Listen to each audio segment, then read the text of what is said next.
నిర్మల్ జిల్లా ఖానాపూర్ పట్టణ శివారులో ప్రధాన రహదారిపై బైఠాయించి రైతులు ధర్నా చేపట్టారు.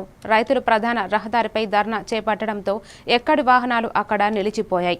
విషయం తెలుసుకున్న తహసీల్దార్ సుజాతారెడ్డి ఘటనా స్థలానికి చేరుకుని జేసీతో ఫోన్లు మాట్లాడి బోనస్ డబ్బులు తమ ఖాతాల్లో జమ అయ్యే విధంగా చర్యలు చేపడతామని హామీ ఇవ్వడంతో రైతులు ధర్నా విరమించారు. లేని పక్షంలో జిల్లా వ్యాప్తంగా ఆందోళనలు ఉధృతం చేస్తామని హెచ్చరించారు.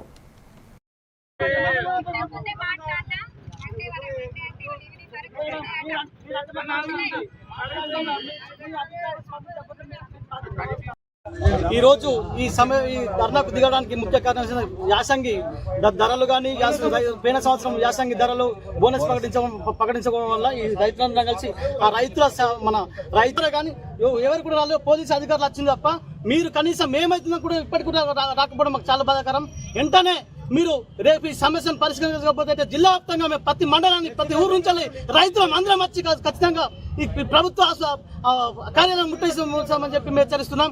అందరూ కూడా బోనస్ కావాలి ఏంటనే వేస్తామన్నారు. ఇప్పటి వరకు ముఖ్యమంత్రి గారిని మేము కోరుకుంటున్నాం అంతే, ఎవరిని ఉద్దేశించి అంతే, వేరేదేం లేదు. ఏ పార్టీతో మాకు సంబంధం లేదు.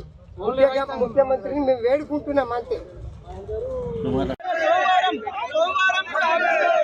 అధికారులు ఏమన్నట్టు ఏవో గారు లేరా, ఎంఓ గారు లేరా, ఆర్ఐ గారు లేరా, ప్రజాపాలన ఎక్కడ ఉన్నదో.